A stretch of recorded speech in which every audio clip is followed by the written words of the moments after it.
Halo, jumpa lagi dengan saya Edi Effendi di Tourism Channel ID. Pertemuan kita kali ini adalah membahas masalah tiket. Nah, tiket pesawat itu banyak dipergunjingkan. Jadi ada tiket murah, ada tiket mahal.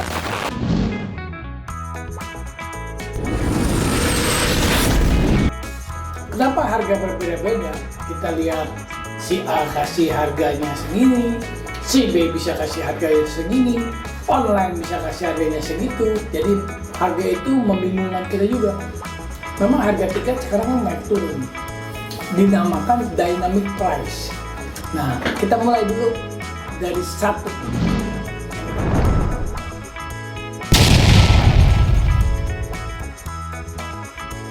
Kali ini kita ada penawaran menarik nih dari Cathay Pacific. Oh ya, sebelum itu acara saya disponsori oleh TWS Agency, yaitu salah satu travel agent yang terdepan menawarkan berbagai macam layanan seperti yang kita lihat di sebelah kiri saya, yaitu layanannya private tour, corporate tour, family tour, hotel booking, international, domestic, airplane ticket, airport handling, dan travel insurance. Nah, ini yang sebelah kanan saya booknya ya.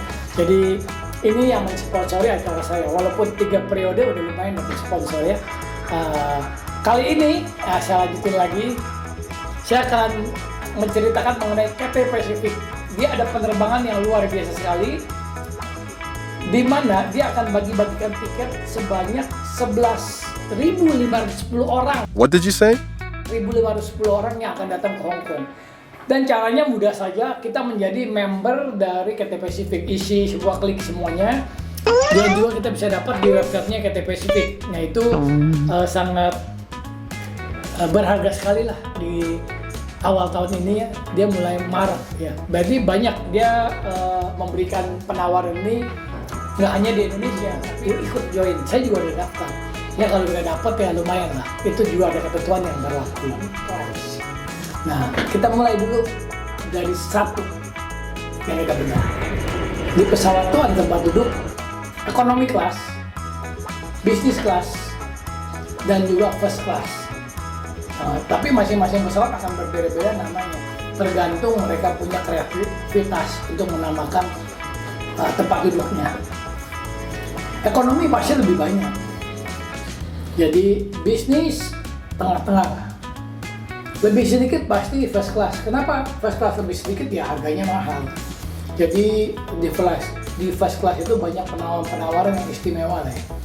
Saya selama terbang hanya melewati aja first class punya row, business class punya row, akhirnya duduknya di economy class. Nah sekarang economy class udah enak ya, ada entertainment yang jadi nggak bosen duduknya di pesawat. Kalau dulu tahun 80-an dari sini saya terbang ke Amerika naik Garuda 800, wah nggak ada apa-apa. Ya jadi kita merasa sangat lama. Tapi sekarang dengan kemajuan teknologi, jadi kita buai dengan keadaan di dalam pesawat tersebut. Nah, kita bahas sekarang mengenai kelas ekonomi. Kelas ekonomi itu dibagi atas beberapa kelas juga. Kalau lihat kasat mata, ekonomi kelas ya biasa aja, hanya tempat duduknya sama, besarnya sama, ada jendela, dan juga kenyamanannya juga sama. Nah, kita lihat di kelas ekonomi itu, tapi harga bisa berbeda-beda, tergantung promonya. Jadi harga promo itu harga murah. Padahal sih bukan harga promo, harga yang ditawarkan jauh-jauh booking. Jadi itu harga promo atau tempat duduk yang berbeda. Contohnya saya pernah ke Jepang, tiket saya murah harganya, tapi saya duduknya samping saya tuh nggak ada jendelanya.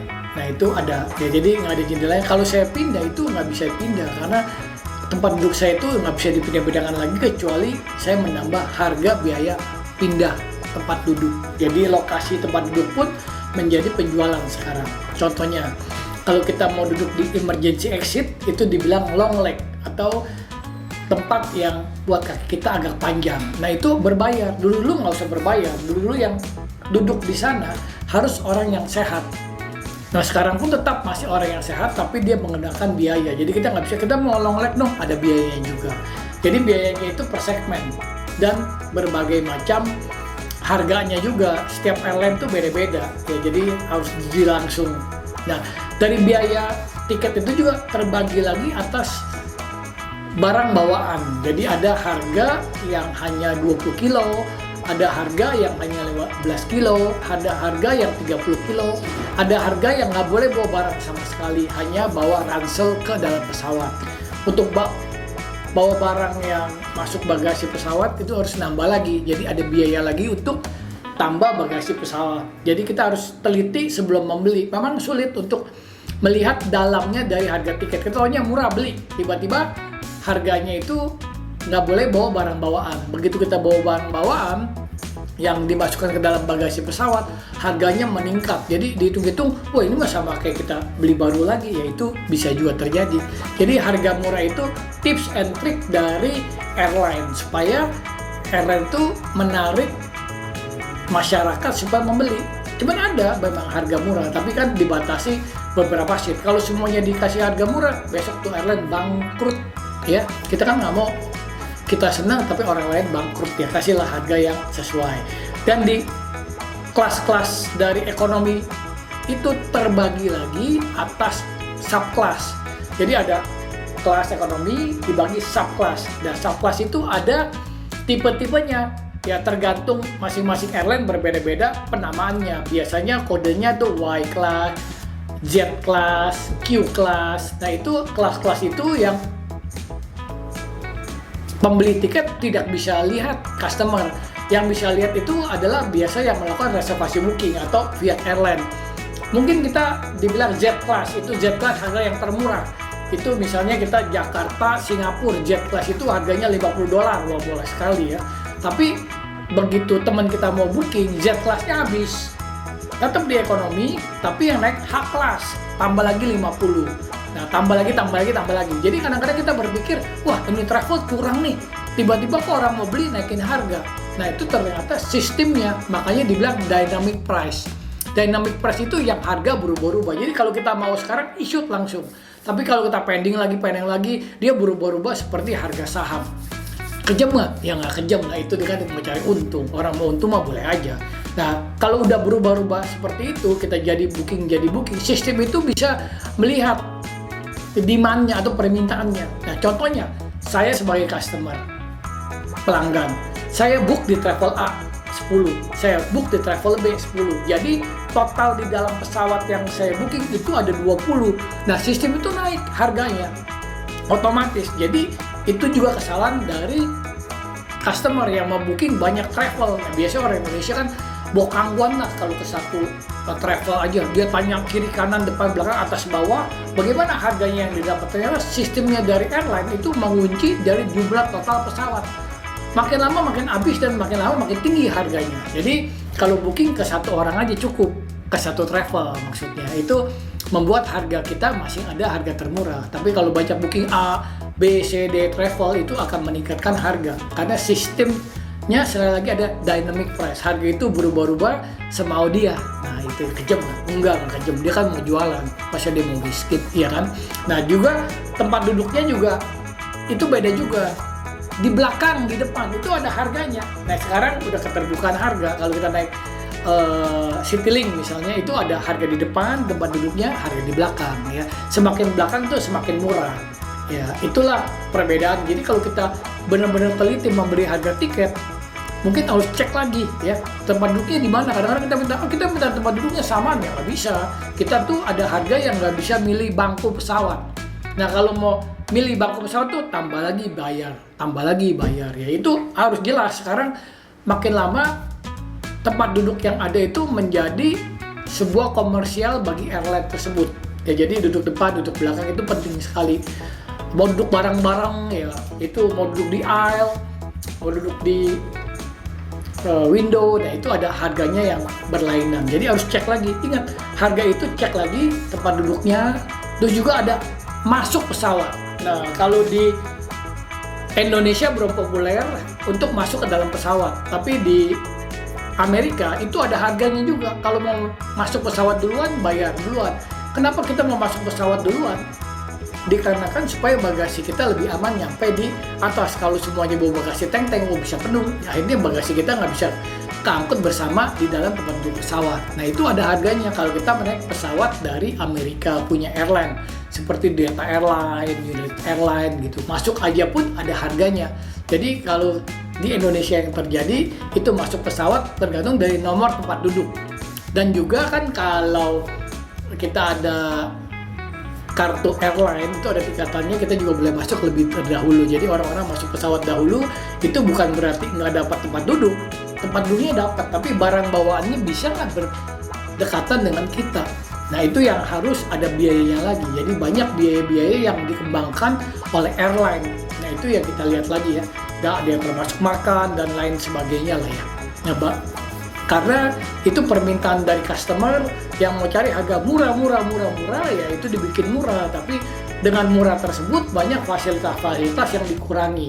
Jadi kalau beli tiket ekonomi kelas maupun bisnis kelas maupun first class, tanya lagi harga segini boleh nggak rubah tanggal, harga segini boleh nggak rubah tempat tujuan. Contohnya kita pergi Jakarta Roma Jakarta, kita mau pindah ke Milan, kota Milan di Italia.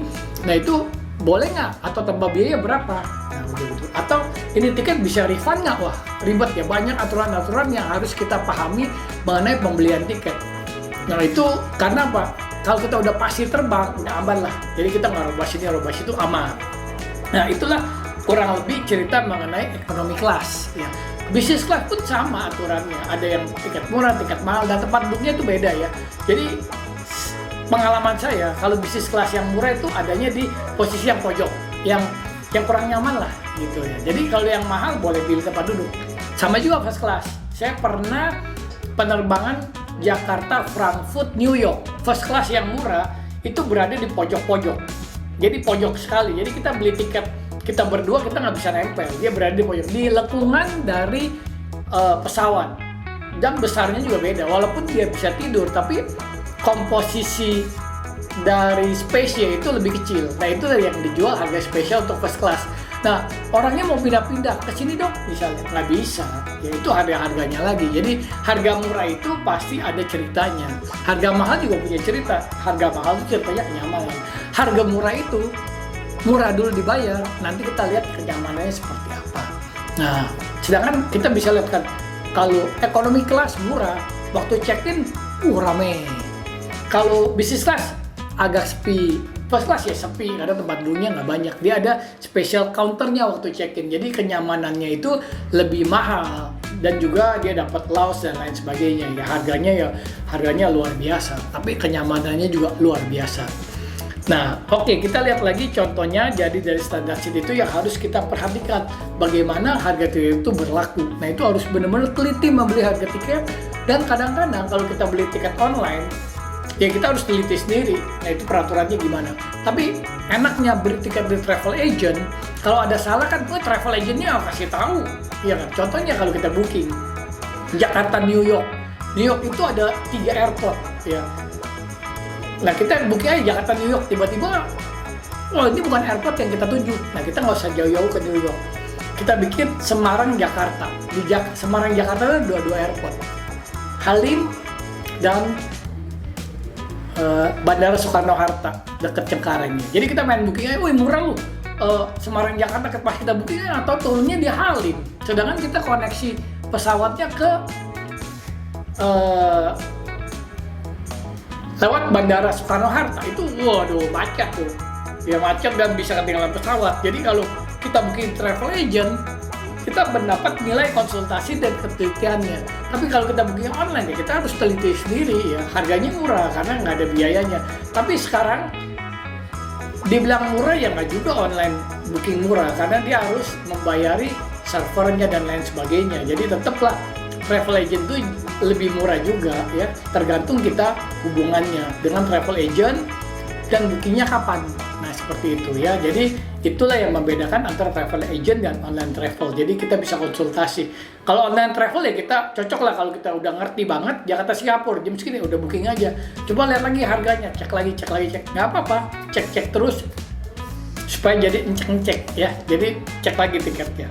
Nah itu kurang lebih seperti itu keterangan kita mengenai harga tiket.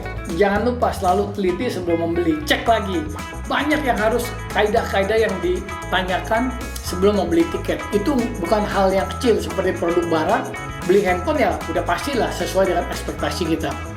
Tapi kalau pesawat terbang itu harus lihat lagi peraturannya banyak yang kita akan rasakan pada waktu kita naik pesawat terbang, pada waktu kita check-in pesawat dan lain sebagainya. Nah, jadi mau lebih efektif itu pilihan Anda, mau booking lewat online travel atau mau booking lewat travel agent yang biasa normal, ya seperti itu. Jadi selalu ingat, teliti sebelum membeli, cek lagi apa yang menjadikan kaidah-kaidah dari tiket yang kita bayar supaya peraturannya kita jelas. Non refund, ya nggak bisa di refund. Jadi udah beli, aduh saya nggak jadi nih, mau refund nggak boleh. Jangan salin travel agent. Jadi kita harus lihat juga baca. No reroute nggak boleh roba-roba. Jadi kita udah beli tiket nggak boleh ngerubah. Jangan ke Singapura saya mau jauh nanti Semarang Jakarta, gua nggak bisa. Ya itu berubah banget ya ceritanya. Walaupun perhitungan kita tetap sama, tapi itu logikanya beda ya di travel agent. Jadi ingat di airline. Jadi ingat airline itu menyiapkan sekarang harga dynamic price. Sejauh mungkin kita booking dari keberangkatan itu murah atau permintaannya berkurang itu murah, tergantung dari fluktuatif permintaan, harga berubah-ubah. Harga permintaan naik, harga naik, permintaan turun. Nah, seperti itu. Oke, sekali lagi teliti sebelum membeli, cek lagi tiketnya, aturan dan tata caranya supaya kita tidak terjebak dalam hal-hal pembelian tiket. Salam, tetap di channel saya untuk terus menikmati apa yang menjadi informasi bagi wisatawan. Bye-bye.